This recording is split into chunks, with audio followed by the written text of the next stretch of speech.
오늘도 우리 다음교회 함께 하신 여러분들을 환영하고 사랑하고 축복합니다. 우리 옆 사람에게 인사하겠습니다. 반갑습니다. 환영합니다.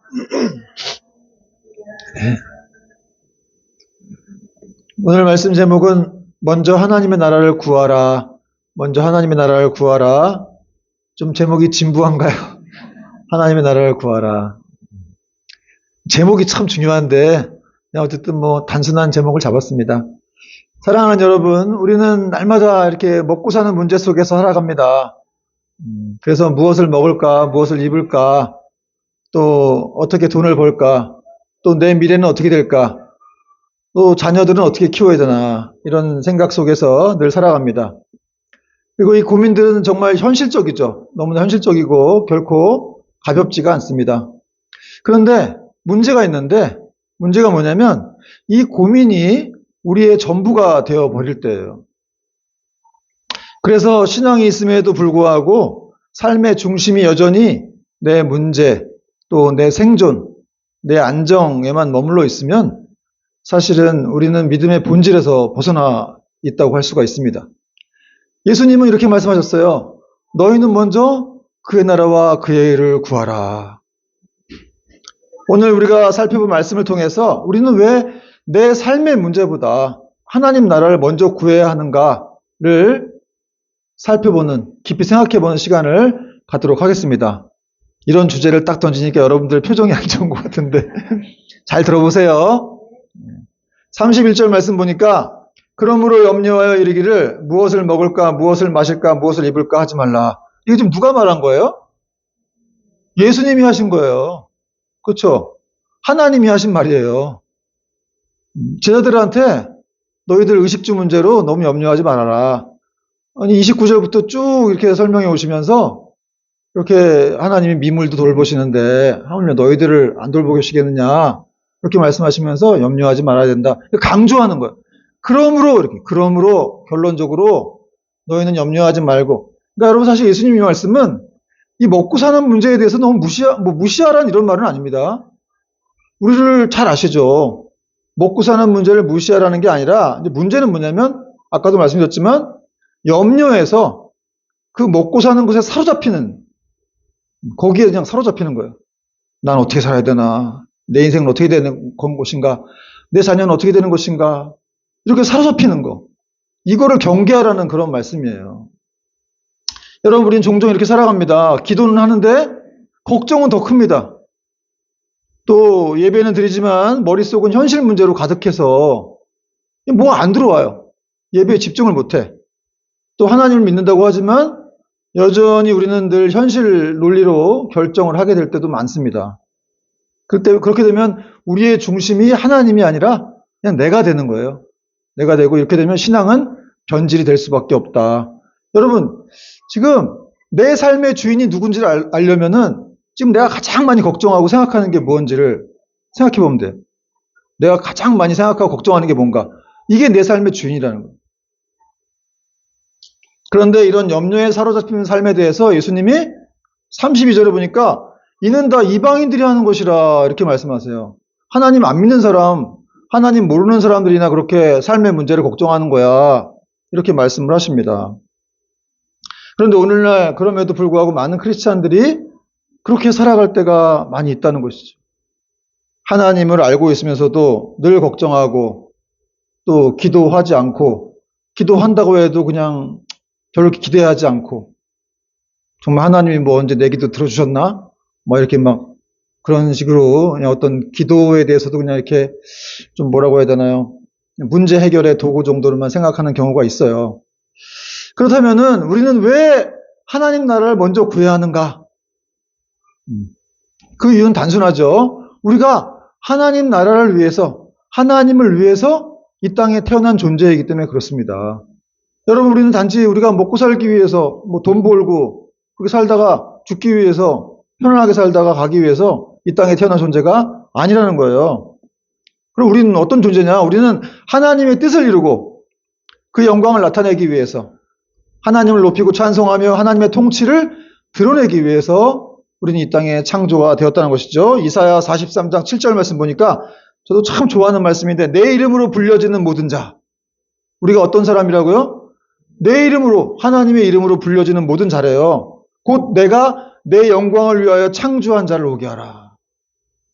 그를 내가 지었고 그를 내가 만들었느니라. 우리를 만드신 이유가 뭐라고요? 하나님의 영광을 위해서 창조가 되었다. 또 이사야 43장 21절에도 이 백성은 내가 나를 위하여 지었나니 나의 찬송을 부르게 하려 함이라. 우리가 오늘도 찬송을 많이 했지 않습니까? 이 찬송 부르게 하려고 하나님이 우리를 지으셨다는 거예요. 그러니까 하나님은 우리가 찬송 부를 때 영광을 받으시겠죠. 여러분 괴로울 때 힘들어할 때 너무 고민하지 마시고 찬송을 그냥 하세요.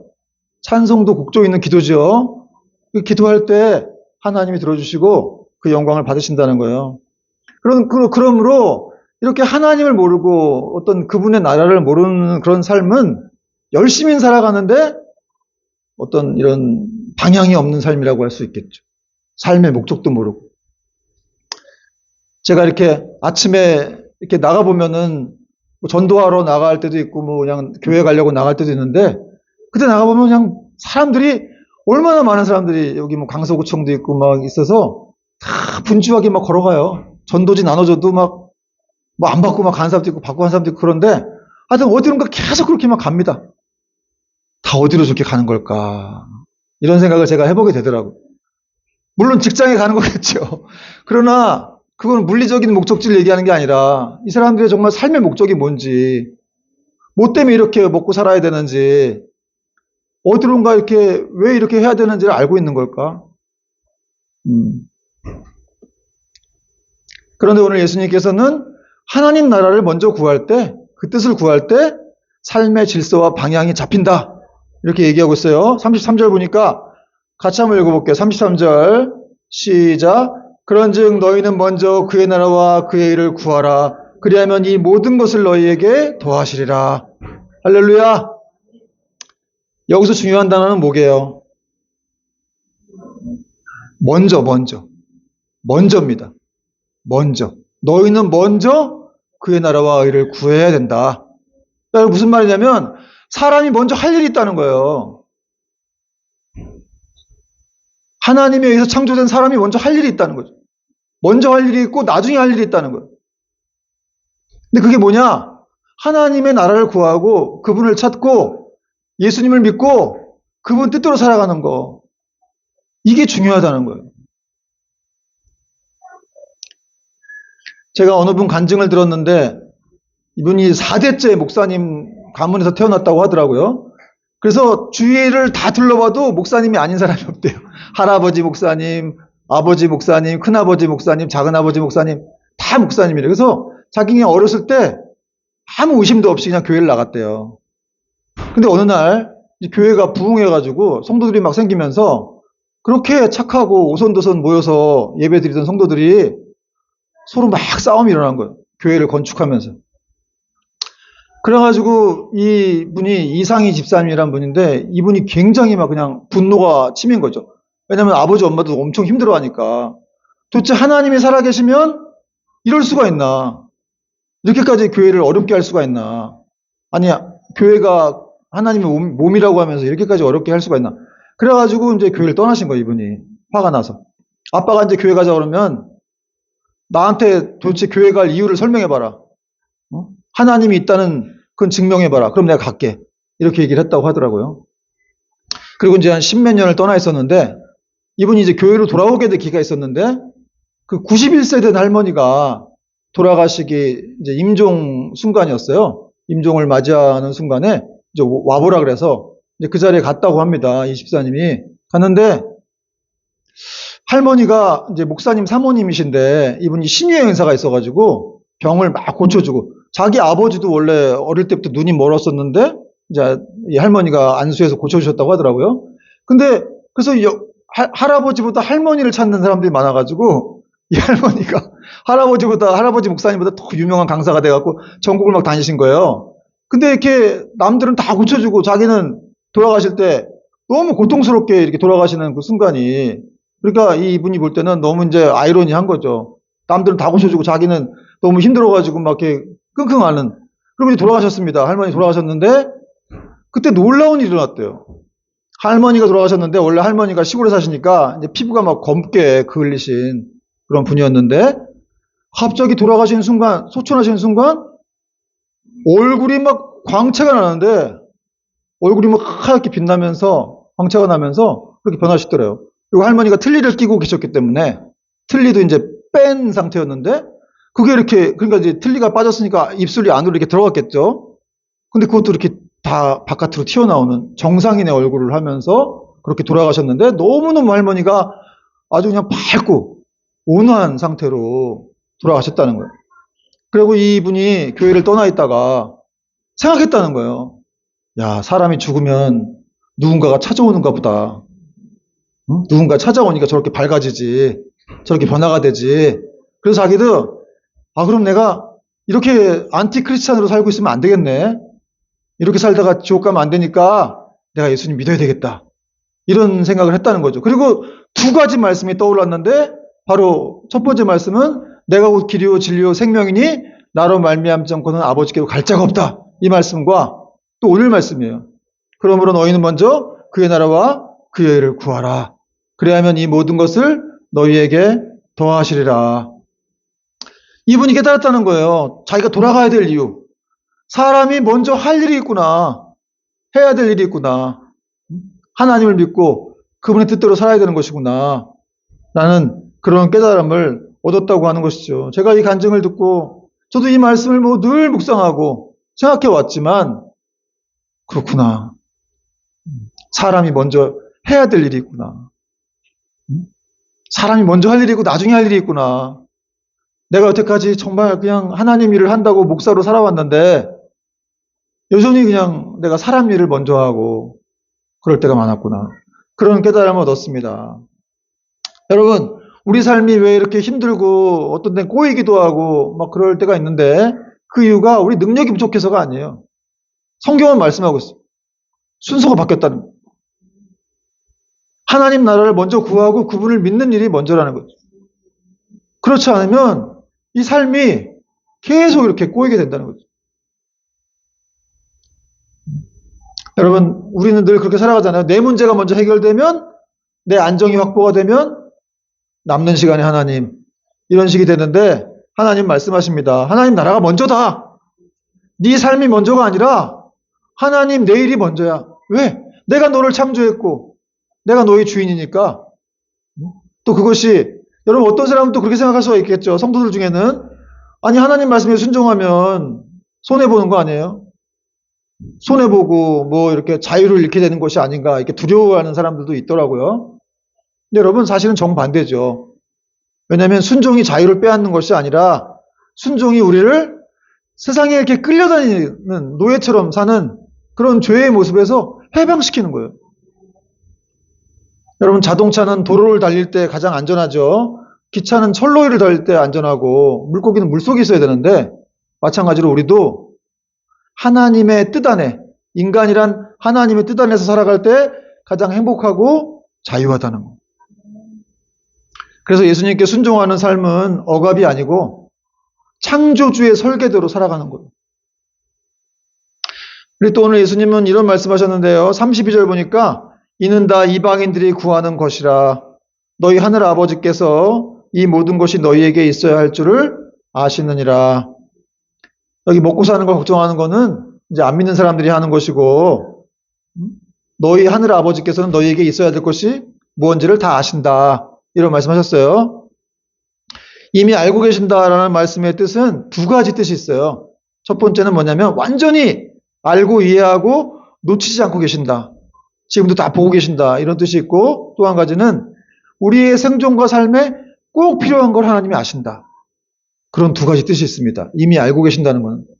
그래서 우리가 이미 정말 필요한 것들 기도하기 전부터 사실은 요청하기 전부터 하나님은 이미 알고 계신다는 거예요. 그런데 이 말씀을 잘못 이해하면 그러면 하나님이 알고 있으니까 이제 기도 안 해도 되겠네?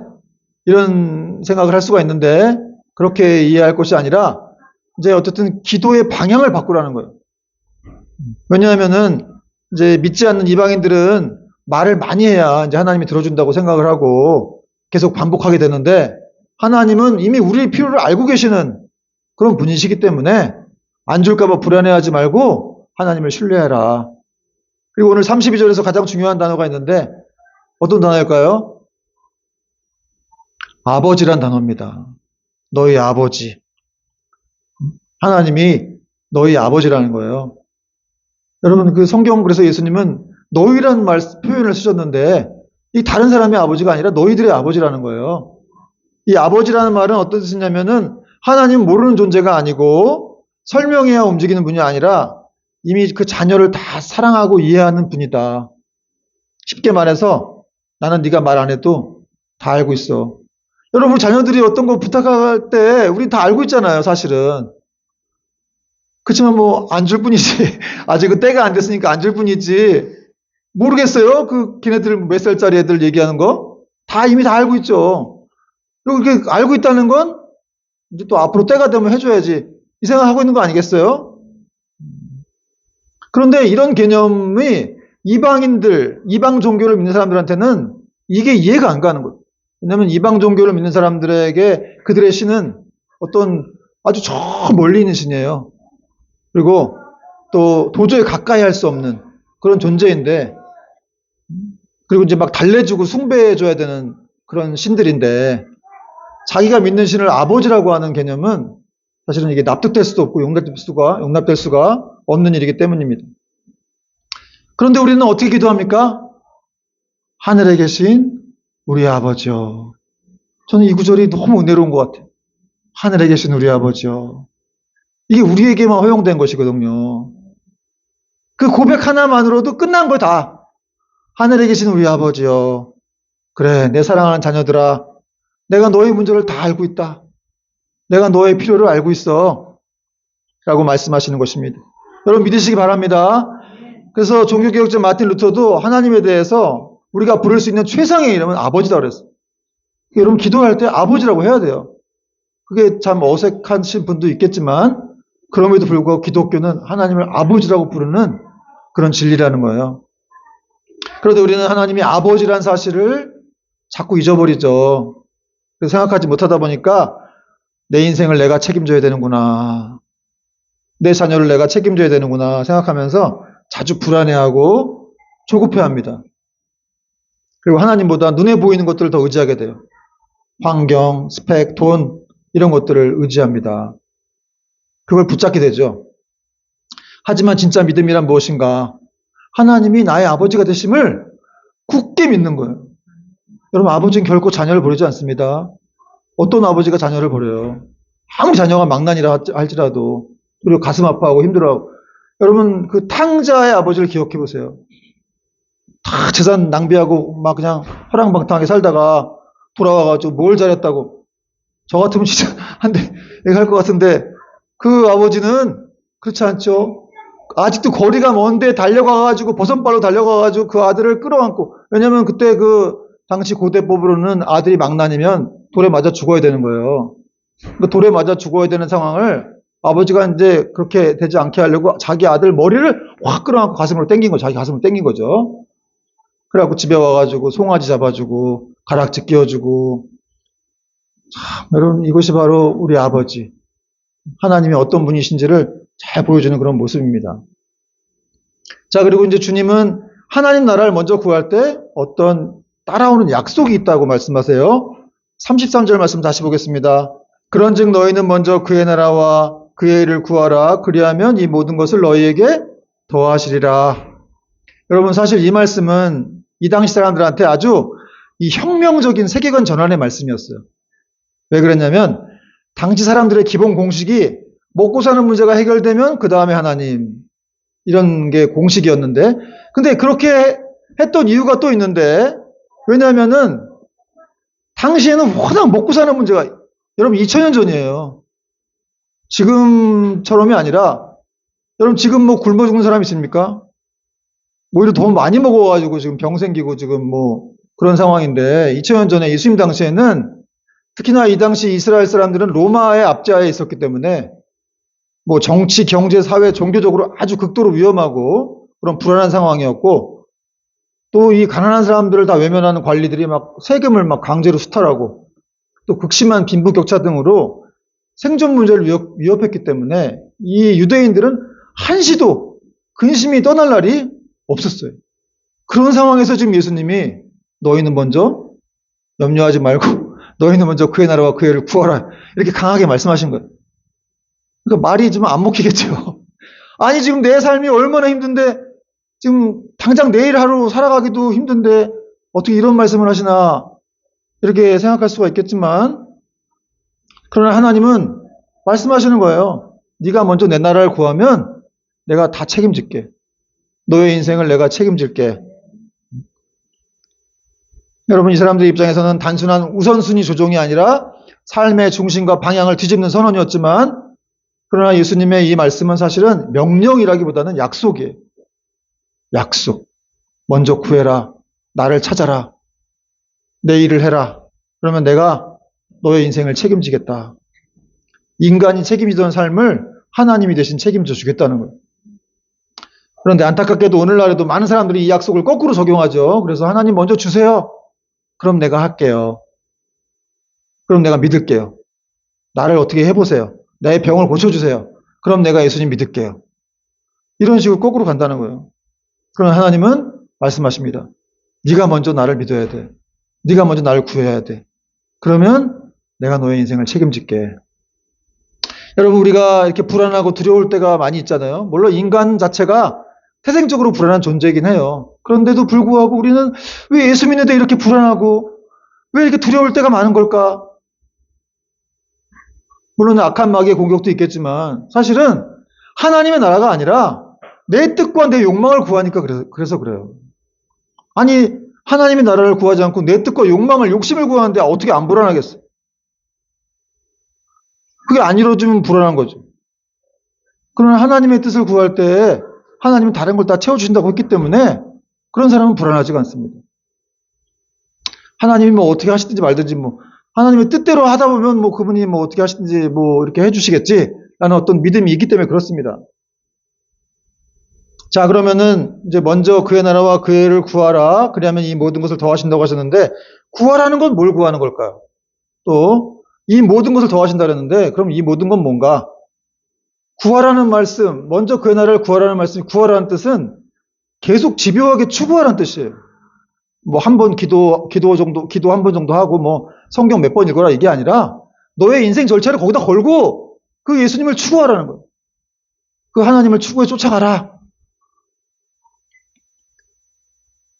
또 그의 나라는 장소가 아니라 여러분 이게 이제 바실레이니아라고 하나님의 나라를 말하는 거죠. 그래서 장소가 아니라 통치를 받고 다스림 받는 상태.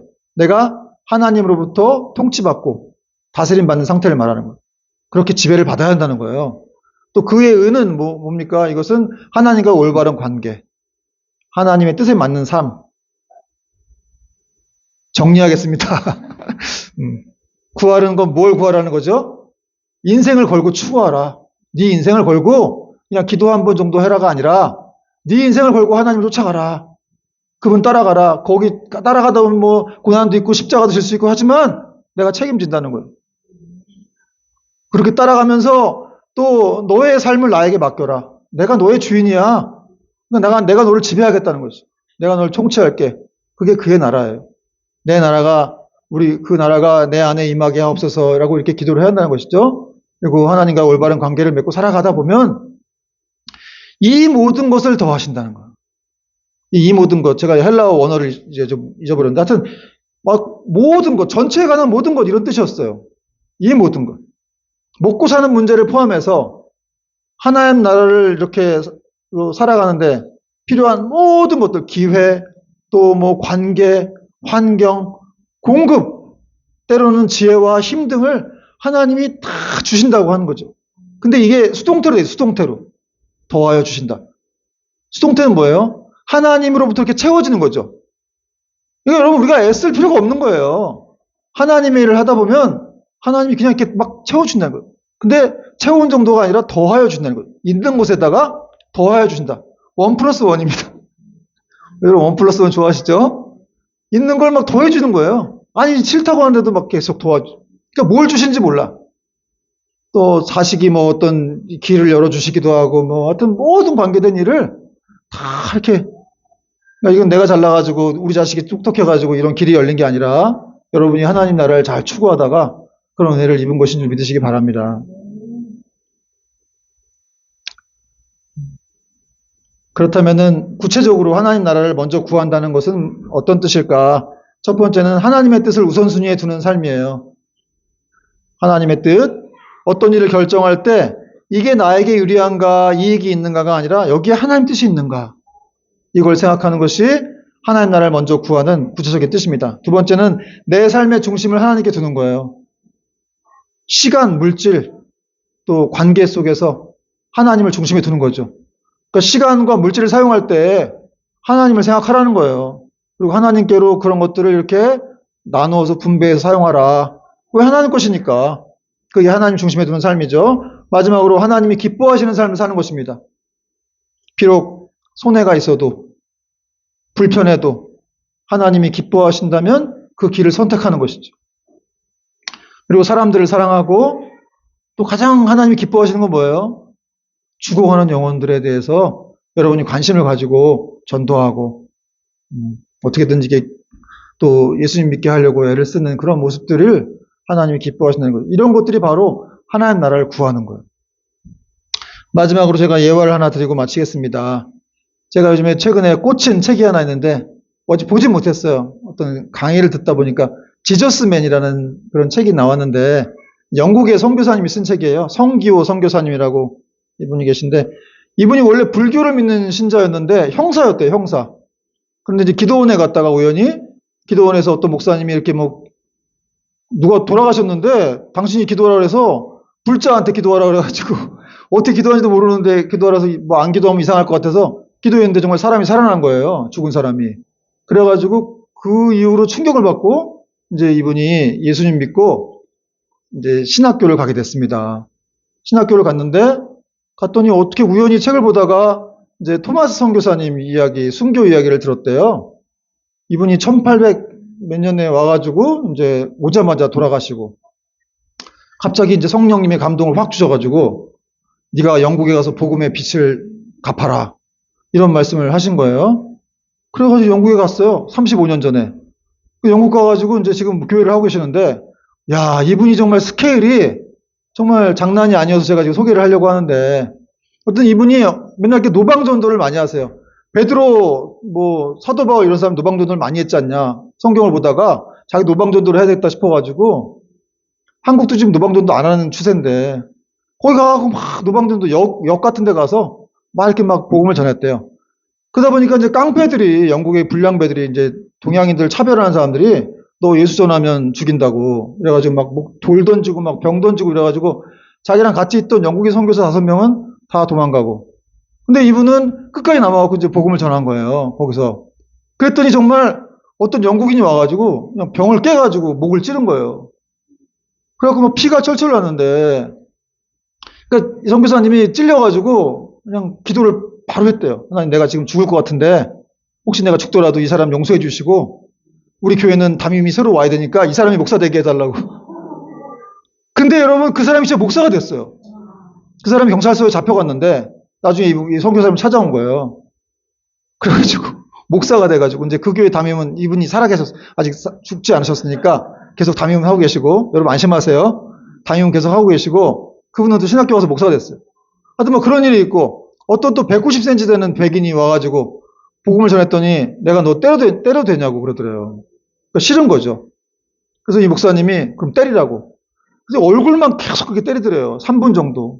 그래서 성경책을 꽉 붙잡고 그냥 맞을 준비를 했는데 얼굴을 때려가지고, 근데 갑자기 한 3분쯤 지났을까? 이 사람이 무릎을 꿇고 막 이 백인이 막 옹 울더래요. 그래서 네가 믿는 예수를 믿으려면 어떻게 되겠냐고.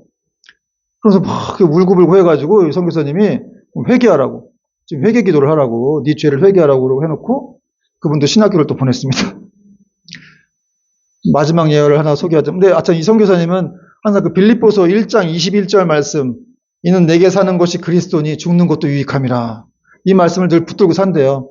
그러면서 자기 성도들한테도 어차피 사람 한 번 죽는데, 한 번 죽는 거 병으로 죽지 말고 순교하다 죽어라, 뭐 이런 말씀들까지 하신다고 하더라고요.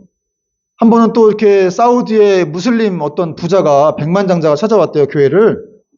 자기가 같이 일하는 선교사님 통해서 왔는데, 와서 이제 뭐 복음을 전했는데, 이 무슬림 그 백인이, 무슬림 그 사우디 백만장자가 그냥 코웃음 치고 집에 돌아갔다고 합니다.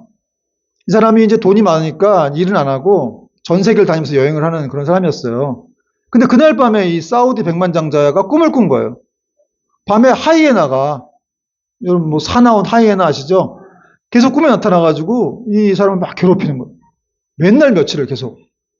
그래서 너무너무 두려웠다는 거예요. 그런데 어떤 날 이제 독수리가 나타나가지고 하이에나를 쫓아주기도 하고, 또 어떤 날 마지막 날은 예수님이 나타나셔가지고 이 백만장자의 꿈에 그 하이에나를 쫓아냈대요. 그래갖고 이 사우디 백만장자가 무슬림인데 예수님을 꿈에서 본 거예요. 근데 여러분 이 중동 지역이라든지 뭐 인도네시아 쪽은 복음의 불모지기 때문에 꿈속에서, 인도 같은데 꿈속에서 이렇게 예수님이 나타나는 경우가 많이 있다고 하더라고요. 어떤 영화 감독님인가 그 예수 영화를 보여줬는데, 그 영화를 보고 어떤 사람들이 그러더라는 거예요. 내가 저분을 꿈에서 봤다고. 그런 식으로 막 이렇게, 왜냐면 워낙 뭐 너무 불모지니까 그렇게 성령님이 강하게 역사하시는 그런 곳인데, 이 사우디의 무슬림 이 사람도 그런 식의 역사가 있었던 거예요. 그래갖고 예수님을 영접하고 이 사람이 어떤 일을 했냐면 마치 삭개오 같이 자기 재산에 뭐 몇 분의 1인지 모르겠어요. 225만 파운드인가? 한국 돈으로 50억 가까운 돈을 이 교회에다 헌금을 한 거예요. 할렐루야. 저는 굉장히 은혜가 되는데. 죄송해요. 돈을 너무 사랑하는 목사라. 야, 진짜 이거 뭐, 한 번 복음 전해가지고 이거 뭐 50억, 40억.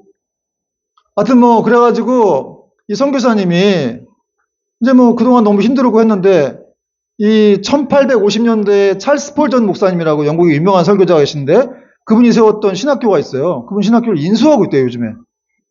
그걸 인수해갖고 선교센터를 짓는다고. 50억 갖고 안 되는데 어떻게 할 거냐 했더니, 그게 또 소문이 한국에 나와가지고, 한국의 권사님들이 한 24명이 이렇게 모여 막 기도를 하는데, 갑자기 어떤 분이 이제 감동을 받아가지고, 84세가 된 권사님인데, 그런 얘기를 했대요. 우리가 이렇게 살 만큼 살았는데, 다 죽어서 돈 가져갈 것도 아니고, 이분한테 좀 헌금해보자. 그래가지고, 본인이 8억을 내시고, 남은 권사님들도 같이 이렇게 내갖고 24억을 모아가지고, 또 그쪽 런던에 갖다 준 거예요. 그 돈으로 지금 이렇게 100억 가까이 이렇게 모여서 선교센터를, 그러니까 정말 찰스 폴전이라는 사람이 엄청난 설교자고, 그 사람을 통해서 신학생들이 4만 5천 명이 나왔는데, 지금 영국은 아주 복음의 불모지예요. 커다란 교회도 다 술집으로 바뀌었고, 우리나라도 뭐 머지않아서 좀 그렇게 될지 않을지 모르겠는데, 정말 경계해야 되겠다는 생각을 많이 들고, 이 전도를 해야 됐다는 생각이 얼마나 많이 들었는지, 정말 여러분, 제가 이런 간증을 들으면서, 야, 정말 하나님 살아계시는구나. 이 영국의 이 복음의 불모지에 가가지고, 이 35년 동안 이렇게 막 복음 전하다 두들겨 맞기도 하고, 막 목에 칼이 찔리기도 하는 이런 상황들을 다 겪어냈지만, 그럼 우리한테는 이렇게 평범한 사람한테는 일어날 일이 아니지만, 어쨌든 제가 오늘 이런 말씀 드리는 거는, 이런 분들도 계시다는 거예요. 이런 분들도 계시고, 이렇게 목숨 걸고 예수님을 증거하고 하나님 나라와 그를 구하다 보니까 이런 놀라운 일들이 생기고 계속해서 진척돼 나가는 일들이 생긴다는 것이죠. 여러분, 사랑하는 여러분, 저는 이 내용이 참 어쨌든 뭐 목회자라 그런지 은혜가 되고 힘이 됐는데, 여러분에게도 힘이 될 수 있길 바랍니다. 어쨌든 중요한 건 뭐 이렇게 선교사님처럼 거창하게 할 수도 있지만, 사실 우리가 크리스찬으로서 다 선교사예요, 사실은. 그렇잖아요? 그분만 선교사가 아니라 우리도 예수 그리스도의 피로 구원받은, 하나님이 십자가에 달리실 때 얼마나 고통스러웠는지, 그 죽음 속에서 우리를 건져내셨는데, 우린 지금 뭐 하고 있는가? 우리 왜 삶의 문제 가지고 이렇게 힘들어하고 맨날 위축돼가지고 두려워하고, 내 앞날은 어떻게 될 것인가? 나에게 병이 찾아오면 어떻게 될 것인가? 내 자녀는 어떻게 될 것인가? 그거 걱정하지 마시라는 거예요. 하나님이 도와주신다는 거예요. 네가 나를 먼저 구하고 나를 따라오면 내가 너에게 다 책임져 줄게. 내가 인도해 줄게 라고 말씀하시는 것이지. 어떤 분들은 이렇게 말할 수가 있죠. 지금 어떻게 이 삶이 힘든데 어떻게 하나님 나라를 구해요? 그렇게 구할 여력도 없어요. 이렇게 말할 수 있겠지만 여러분 그럴수록 더 하나님 나라를 구해야 됩니다. 왜냐하면 우리 현실만 보면 우리는 절망할 수밖에 없지만 그러나 하나님 바라보면 우리는 소망이 있는 거예요. 하나님 나라를 바라보면 우리는 절망할 수 없고 거기서 힘이 날 수밖에 없는 것이죠. 그래서 여러분 힘든 사람들은 더욱더 주님을 바라봐야 돼요. 하나님을 붙잡고 그렇게 살아가고 기도가 답이라는 거예요. 기도가 답이고 말씀이 답이라는 거예요. 정말 하나님 정말 만나고 싶으신 분들이 있다면 기도하세요. 만날 때까지. 만날 때까지 성경을 읽으세요. 그러면 정말 성령님이 역사하십니다. 여러분 오늘 이 말씀이 또 한 주를 살아가는 우리에게 큰 울림이 되어서 순종함을 통해서 우리가 정말 하나님의 축복을 누리는 저와 여러분 될 수 있길 주님의 이름으로 축원드립니다. 찬양하겠습니다.